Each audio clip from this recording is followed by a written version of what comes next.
with George Bodarky. This is What Now? This is What Now? You know, the coronavirus pandemic has a lot of us wondering, what can I do to protect myself? Now, social distancing, of course, is one very important way, but what can we do for our bodies? With us now on the phone is Dr. Eldred Taylor. He's a holistic medicine practitioner out of Atlanta, Georgia. He, again, joins us now on the phone. Dr. Taylor, thanks so much for taking the time. Oh, thank you so much for having me on your radio show. So let me ask you, it appears that the most at risk are people with underlying health conditions, right? So what steps can they and really any one of us take to stay healthy during this crisis?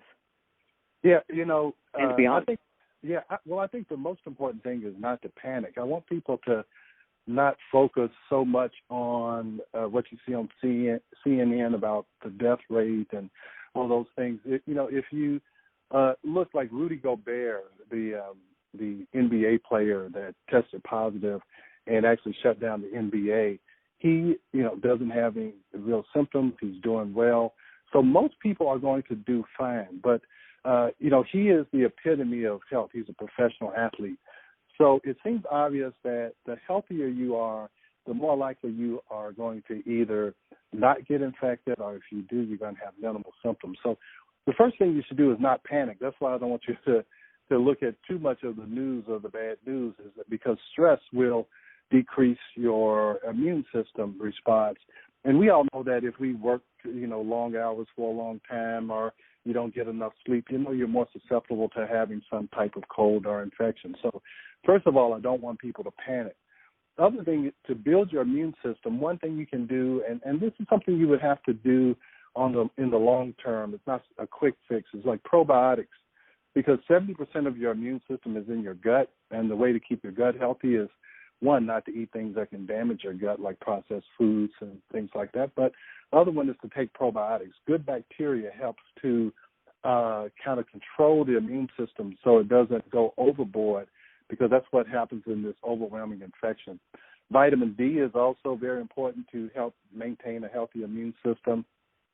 And so when you go to the doctor, it's good to have your vitamin D level checked, and it should be somewhere between 50 and 70 and not above 100. So between 50 and 100 is a good vitamin D level.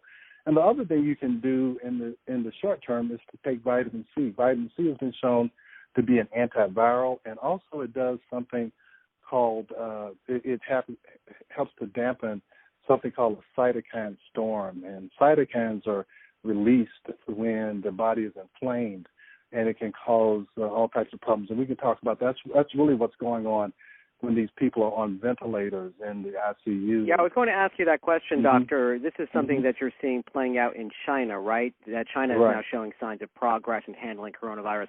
Talk to us about that. What, if any, lessons you're learning from that experience? And I know we talked offline and you were referring to vitamin C.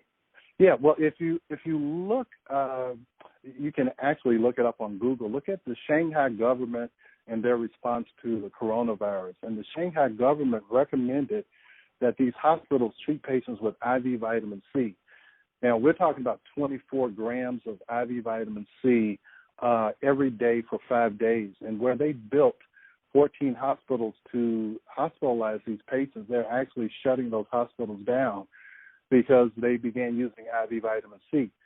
So if you look at the science, there's a lot of studies that show the efficacy of vitamin C, and there's some show that there is limited efficacy. But if you look at those studies, the ones that don't show any effect from vitamin C are studies that didn't use an adequate amount.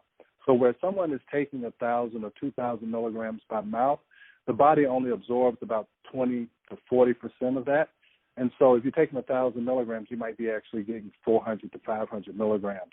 But we're talking about 24 grams or 24,000 milligrams given IV. It has been shown to be an antiviral, and it decreases that cytokine storm that inflames the small sacs of the lungs where you can't transfer oxygen into the blood.